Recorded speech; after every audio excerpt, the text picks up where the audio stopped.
Hello everyone, स्वागत छ सबैजनालाई। आज हामी यो भिडियोमा HTML र CSS को इन्स्टलेसन प्रोसेसको बारेमा बुझ्ने छौं र हामीले HTML र CSS मा कुन सफ्टवेयरमा गएर लेख्दा कोड एडिट गर्दा सजिलो हुन्छ, कुन सफ्टवेयर युज गर्दा ठीक हुन्छ अथवा कुन प्लेटफर्ममा गर्दा राम्रो हुन्छ भन्ने विषयमा बुझ्ने छौं। त्यसका साथसाथै आज हामीले इन्स्टल एन्ड सेटअप पनि गर्ने छौं। यो भन्दा अगाडि यो भिडियोमा हामीले HTML र CSS को सर्ट इन्ट्रोडक्सन र डिस्कसन डिटेलमै गरेका थियौं। हजुरहरूले त्यो भिडियोबाट HTML र CSS को बेसिक कुराहरू थाहा पाउन सक्नुहुनेछ। त्यसैगरी हामीले HTML र CSS भनेको के हो भनेर हजुरहरूले त्यो भिडियोमा राम्रोसँग बुझ्न सक्नुहुनेछ।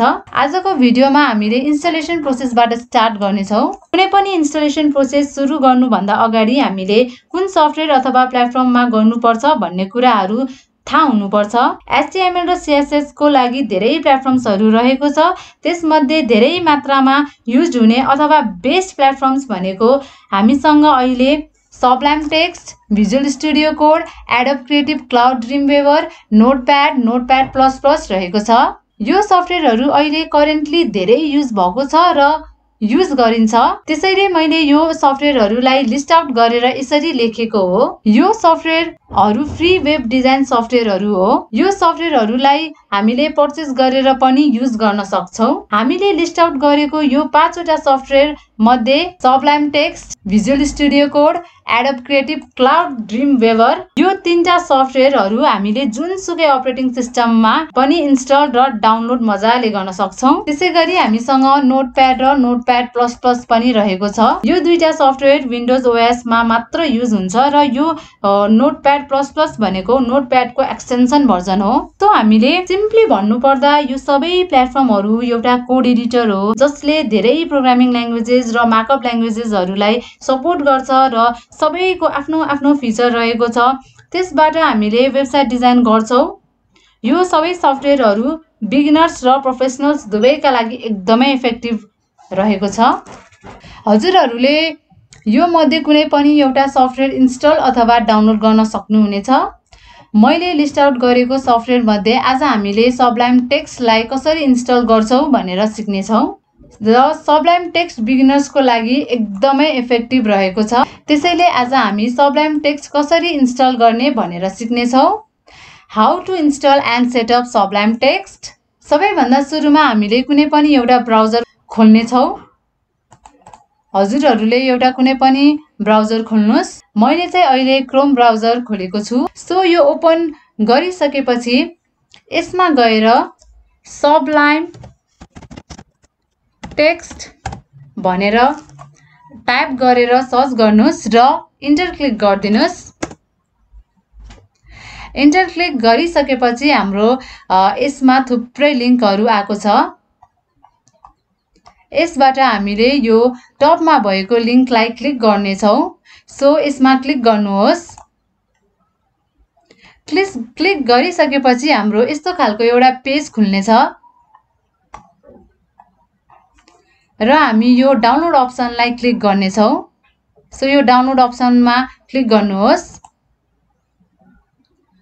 यो डाउनलोड अप्सनमा क्लिक गरिसकेपछि हामीले यसमा डिफरेन्ट अपरेटिङ सिस्टमको अप्सन पाउने छौं।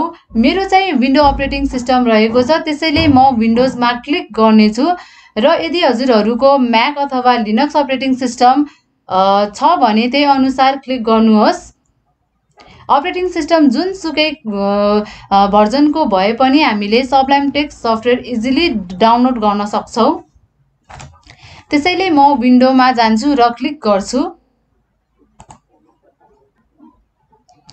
क्लिक गरिसकेपछि हामीले फेरि यस्तो एउटा पेज खुल्ने छ। त्यसमा हामीलाई thanks for downloading Sublimte Text भनेर आएको छ र तल हाम्रो Sublimte Text exe download file भइसकेको छ। सो हामीले यो एरो जस्तोमा क्लिक गर्ने छौं र सो इन फोल्डर भनेर फेरि क्लिक गर्दिनुस्। क्लिक गरिसकेपछि हाम्रो Sublimte Text build exe file setup चाहिँ यसरी देखाउने छ। हामीले डाउनलोड्समा गएर पनि हामीले देख्न सक्छौं। हाम्रो डाउनलोड सेटअप फाइल यसरी आएको छ। सो सबैभन्दा सुरुमा हामीले यसमा डबल क्लिक गर्ने छौं। डबल क्लिक गरिसकेपछि हामीलाई यसमा do you want to run this file भनेर परमिसन मागेको छ। त्यसैले हामीले यसमा रनमा क्लिक गर्छौं। सो रनमा क्लिक गर्दिनुस्। रनमा क्लिक गरिसकेपछि त्यसरी नै हामीले नेक्स्टमा क्लिक गर्छौं। नेक्स्टमा क्लिक गर्दिनुस्। त्यसरी नै इन्स्टलमा गर्दिनुस्। इन्स्टलेसन प्रोसेस एक्सट्र्याक्टिङ फाइल्स भइरहेको छ र त्यो इन्स्टलेसन प्रोसेस सकिसकेपछि हाम्रो यसमा फिनिश्डमा क्लिक गर्दिनुस्। अब हाम्रो सबलाइम टेक्स्ट इन्स्टल भइसकेको छ। सो यो सबै विन्डोजहरुलाई क्लोज गर्दिनुस्। सो हाम्रो इन्स्टलेसन प्रोसेस कम्प्लिट भइसकेको छ। अब त्यो सबलाइम टेक्स्ट खोल्नको लागि हामी सर्च बारमा जाने छौं र यसमा सबलाइम टेक्स्ट भनेर सर्च गर्ने छौं। ल यसमा जानुहोस् र सबलाइम टेक्स्ट भनेर टाइप गर्नुस् र हामीले यस्तो खालको सबलाइम टेक्स्ट एपको आइकन यस्तो खालको हुनेछ। सो यसलाई सिम्पली ओपन गर्दिनुस्।